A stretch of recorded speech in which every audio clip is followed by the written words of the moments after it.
Okay, Jeremy here, Jeeps Unlimited. Now this is where the magic happens. Most of the frame or tub or whatever videos I've done have been just that part. I knew that was under some pressure. I'll finish this and then I'll jump on that. Anyway, so back to this guy. So this is, like I said, that's the magic happens. This is where we disassemble everything. And this tub is already spoken for, as well as some other parts on it. But there's still a lot of parts that are left on it that are really good shape. As you can see, and this is one of the things I wanted to illustrate, we buy these Jeeps not wrecked. I say that all the time, but I know people can say that, but rarely can they back it up.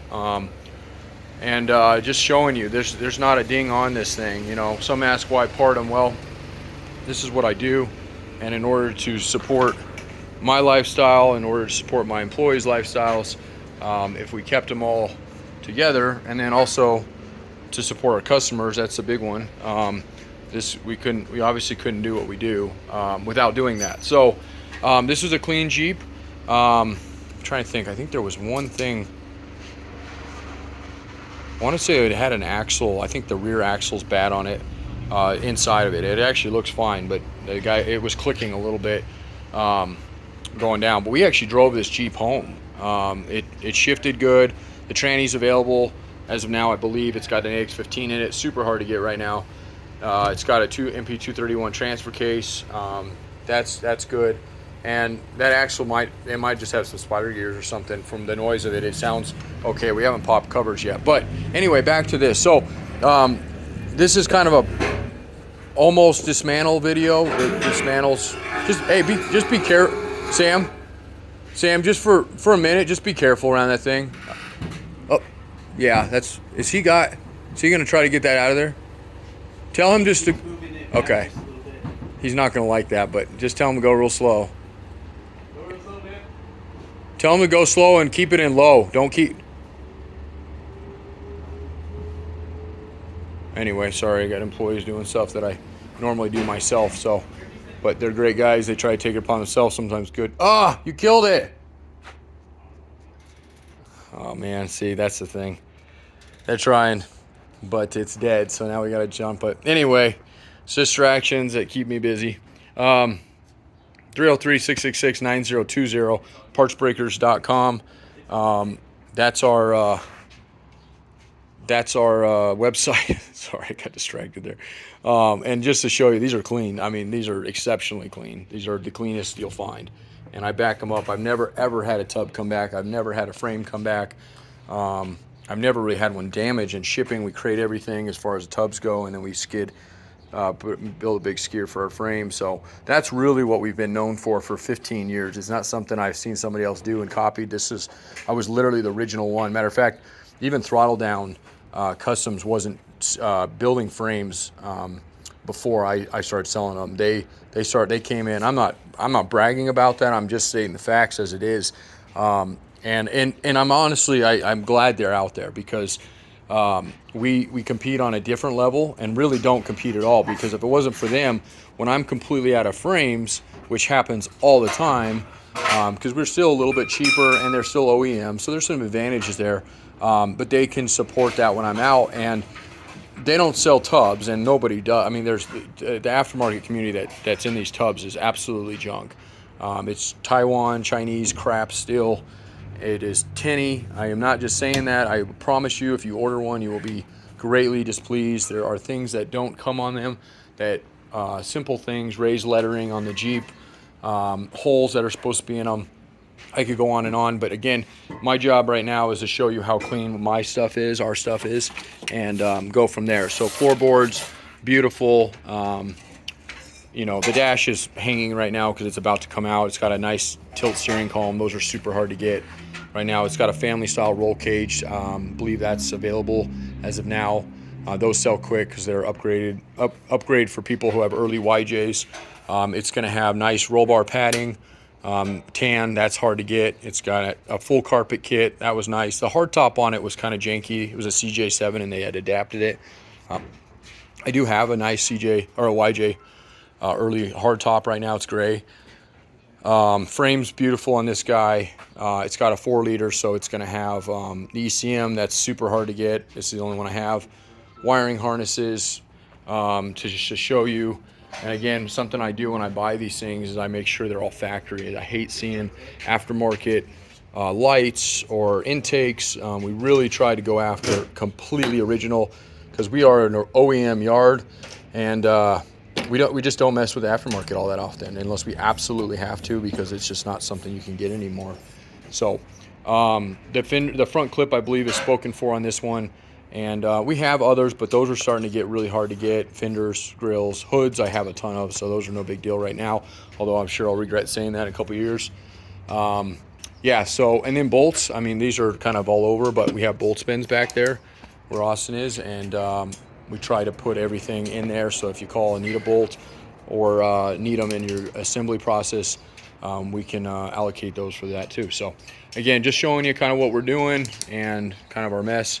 Our shipping area is back there, and then our mess out front, and we clean it, and then it just becomes a mess again. So it's the problem with parts, and we move parts so quickly. It's really hard to really like focus on storage of parts because they don't last that long on the shelf. There are some parts we stock up on more so than others, these not being one of them. So again, 303-666-9020. Give you a little bit of if you haven't looked at us yet, as an option. And I just bought a complete dismantled YJ up there, haven't unloaded from the trailer on my last trip I came back with.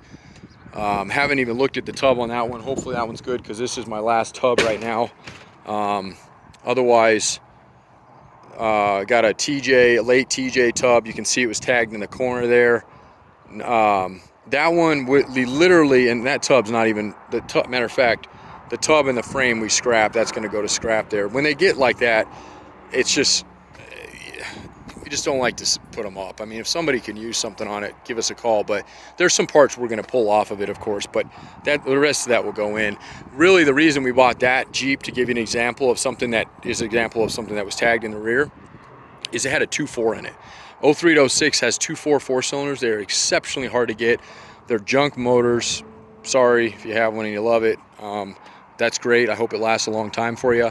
Do oil changes on them. If you neglect that motor, it will bite the bullet very quickly, and so they're super hard to get. I sold that motor very quickly, and it had a nice top and door, so we got a lot of good parts off of it. But as you can see, most of the yard out there, those are all, other than pulled, some parts are off of them. Most of them, you know, they come in nice. There's a Comanche. Heck, how many people see Comanches in yards? Not very many. We have 2 of them right now. So, and then we got our tubs over here. These are lower grade tubs, and these are mostly TJ lower grade. They'll have a variety of stuff kind of like this on them. Not as bad as this, but you know, other kind of damage. They still ran and drove. We got them for decent deals, so we picked them up. Those tubs, some of them will be sold. Most of those will probably have torque pockets cut out of them out of the bottom, if they're not already. And they're available. Most of those are all listed, actually. I have a CJ 5 tub over there that's not in great shape. Those are kind of our lower grades, and anything that sits in this yard is usually a lower grade. Anything clean is just sells super quick. So anyway, I appreciate your time. This video is more or less intended for the gentleman Eric who bought our who's got interest in this tub, bought a frame from us, but nonetheless, it's for everybody else as well. And it just keeps us going. So I appreciate all the, you know, it's been over 15 years now, and we're just keep going and keep adding to our team and trying to survive just like everybody else. So partsbreakers.com, check it out. If you don't see what you're looking for, just give me a call. Not everything's listed. If the pricing looks weird or if the titles look weird, so you got to understand the process that we take. It's a dismantle, and then it's a listing, and the listing is done by one of my employees, and he doesn't know everything.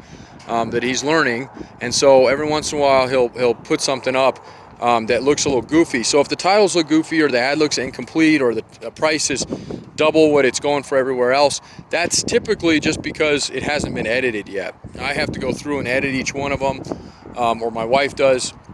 We go out and see what they're going for, see the availability, see our stock, we'll adjust our pricing. And then also, you know, titles, we'll get those right, make sure that they're actually what they say they are.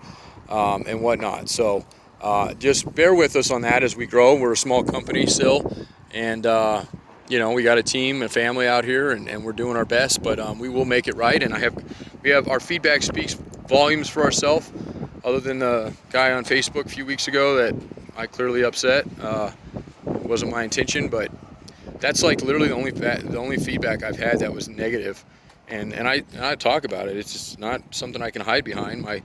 You know, it was a message. He didn't call, and it is what it is. I really do try to go out of my way to make everybody happy, but every once in a while, you get somebody you just can't please. So, and that was kind of a crappy case because he didn't even buy something from us. It was just somebody that messaged, and like I said, I guess I said something in the way. That's the problem with texting. Don't text me. Like, you can text me, you can message me online, but it's so hard to get those feelings, those emotions across in the right way. That's polite, but still professional. And it just does not come across sometimes in texting. So call me. I love talking. As you can see, I'm chatting my freaking mouth off right now. I would be happy to help on projects or give you some tips. I don't know everything, but I know a lot of people that do know a lot more than I do. So I have a good Rolodex of information out there. So again, take care. Hey, it's springtime, almost summer, no more winter. I don't know about you guys, but I'm super excited about that. I can't wait to get on my dirt bike. I can't wait to get in my Jeep and hit the trails. And I got a little boy now, and it's just life is, you know, life is what we make it. It's good. So it's got some rocky points, but for the most part, it's awesome. So, all right. Thanks, guys.